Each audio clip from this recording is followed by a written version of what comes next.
Assalamualaikum warahmatullahi wabarakatuh. Saya Marliana Prinanti dari kelas XA semester 6 dengan NIM 171410017 dengan mata kuliah Manajemen Perbankan akan menjawab soal ulangan tengah semester Manajemen Perbankan.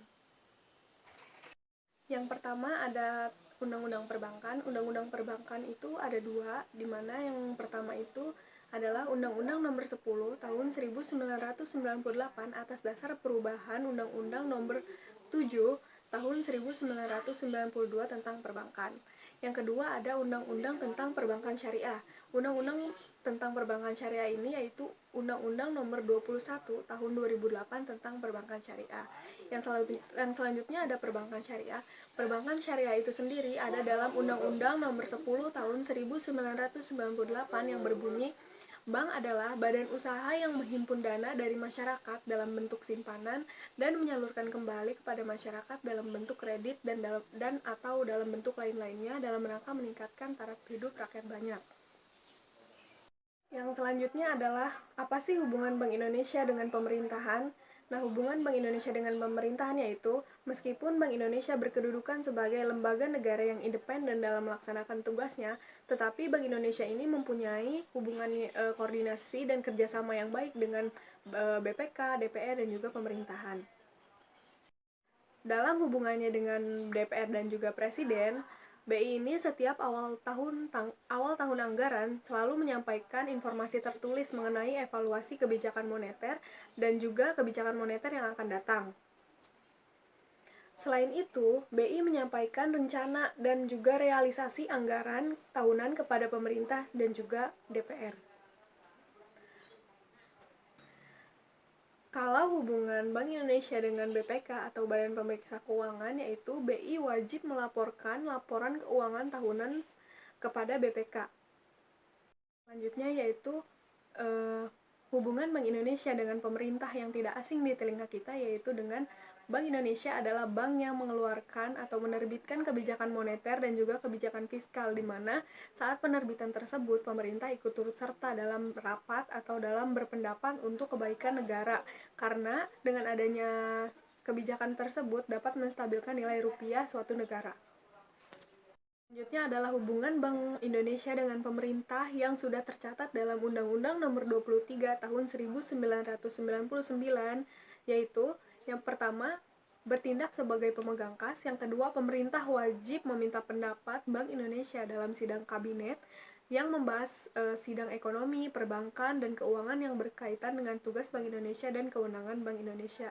Dan juga ada beberapa hubungan lain yang ada dalam Undang-Undang Nomor 23 Tahun 1999 ini. Kegiatan bank. Nah, kegiatan bank ini memiliki 3 kegiatan. Yang pertama yaitu menghimpun dana dari masyarakat atau funding. Yang kedua menyalurkan dana ke masyarakat atau lending. Dan yang ketiga adalah jasa-jasa lainnya atau servis. Nah, yang pertama di menghimpun dana dari masyarakat atau funding itu ada yang bernama simpanan giro. Nah, simpanan giro itu sendiri yaitu simpanan giro merupakan simpanan pada bank di mana penarikannya dapat dilakukan setiap saat dengan menggunakan cek atau biliet giro.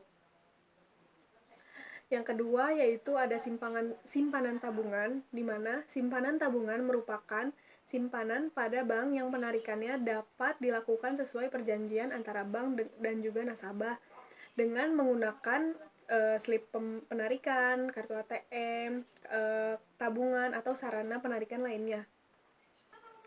Yang ketiga ada simpanan giro, Yang ketiga ada simpanan deposito. Ya, simpanan deposito ini merupakan simpanan pada bank yang penarikannya sesuai jangka waktu dan dapat ditarik dengan biliet deposito atau sertifikat deposito. Kegiatan bank yang kedua adalah menyalurkan dana ke masyarakat atau lending. Menyalurkan dana ke masyarakat atau lending ini memiliki 5 di dalamnya. Yang pertama ada kredit investasi. Nah, kredit investasi ini sendiri adalah kredit yang diberikan kepada investor untuk investasi penggunaan jangka panjang. Yang kedua ada kredit modal kerja. Kredit modal kerja yaitu kredit yang diberikan untuk kegiatan suatu usaha, biasanya bersifat jangka pendek guna memperlancar transaksi perdagangan. Yang ketiga ada kredit perdagangan, di mana kredit ini diberikan untuk para pedagang-pedagang, agen-agen, atau grosiran. Yang keempat ada kredit konsumtif, yaitu kredit yang digunakan untuk dikonsumsi, dipakai untuk keperluan pribadi. Dan yang kelima ada kredit produktif, di mana kredit produktif ini diberikan untuk menghasilkan barang dan juga jasa.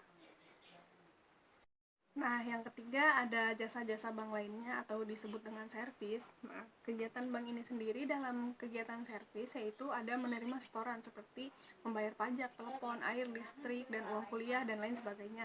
Yang kedua ada melayani pembayaran-pembayaran seperti gaji, pensiunan, honor, bonus, dan lain-lain. Yang ketiga dapat dalam pasar modal dapat memberikan sebagai penanggung, wali amanat, perantara pedagang efek atau dealer. Selanjutnya ada transfer, ada inkaso, ada keriling, ada safe box, safe deposit box, ada bank card, bank notes, referensi bank, dan juga letter of credit. Yang selanjutnya yaitu imbas virus COVID-19 terhadap perekonomian Indonesia, khususnya pada perbankan. Nah, imbasnya ini karena pemerintah melakukan kebijakan dengan mengeluarkan social distancing atau istilahnya berada di rumah saja dan menjauhi keramaian, maka imbasnya terhadap sektor kecil menengah atau sektor kecil atau menengah itu seperti UMKM, travel, perhotelan, pabrik itu mengalami pendapatan yang semakin hari itu semakin menurun. Dimana karena pendapatannya semakin hari semakin menurun, terdapat banyak kredit yang macet dari nasabahnya atau disebut juga dengan gagal bayar dari nasabah kepada bank. Nah, yang mana perbankan ini harus menjaga tingkat kredit bermasalah karena dapat menghambat terhadap pertumbuhan laba. Dan apabila laba tidak tercapai karena banyaknya kredit yang macet, maka perbankan pun akan ikut terseret dalam arus guncangan perekonomian yang ada. Pertanyaan yang selanjutnya yaitu sudah benarkah kebijakan pemerintah?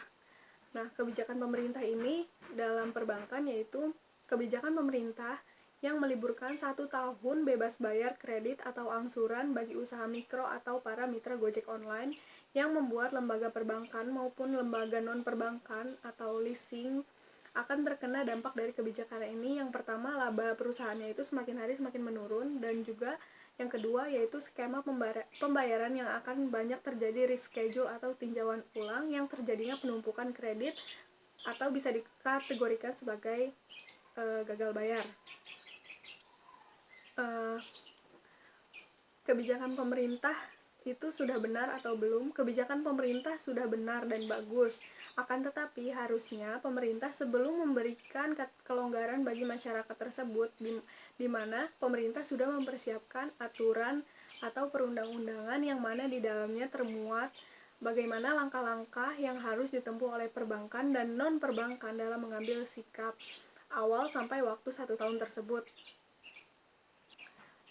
Seperti bagaimana perhitungan sistemnya, hal apa yang harus dianalisa ulang, bagaimana tingkat pengembalian kreditnya, bagaimana skema pembayarannya, angsurannya, bagaimana neraca perusahaan memperlakukan nasabah-nasabah yang terdapat kelonggaran tersebut, dan lain-lain sebagainya. Nah, yang selanjutnya, bagaimana sih manajemen perbankan ini menanggulanginya karena imbas virus COVID-19 tersebut? Yang pertama yaitu berdasarkan pidato yang disampaikan Presiden kita bahwa terdapat keringanan terhadap pelaku usaha dengan platform kurang dari 10 miliar. Terhadap hal tersebut, manajemen perusahaan masih menunggu arahan dan dari OJK dan untuk langkah-langkah selanjutnya. Yang kedua, agar setiap cabang atau unit lebih intens berkomunikasi dengan debitur dan menekankan bahwa pembayaran kewajiban untuk dibayarkan harus dengan tepat waktu. Jadi kuncinya adalah komunikasi. Yang ketiga yaitu apabila debitur yang memohon untuk penundaan pembayaran dapat diajukan ke cabang atau unit, tetapi tentunya harus dengan selektif oleh review masing-masing cabang atau unit apakah memang butuh diberikan atau hanya diberi kesempatan saja. Nah, penundaan pembayaran ini terdiri dari 2, yakni repackaging, yang kedua ada restrukturisasi, di mana repackaging ini berjangka pendek, bisa dengan cara penurunan suku bunga atau dengan perubahan TC selama wabah masih berlangsung. Yang kedua, restrukturisasi atau jangka panjang, tentunya berefek pada flag, yang akan terdapat di SLIK debitur. Kuncinya komunikasi terus kepada nasabah. Nah, itu tadi ya beberapa paparan yang saya sampaikan untuk menjawab soal ujian tengah semester manajemen perbankan. Kurang lebihnya mohon maaf. Wassalamualaikum warahmatullahi wabarakatuh.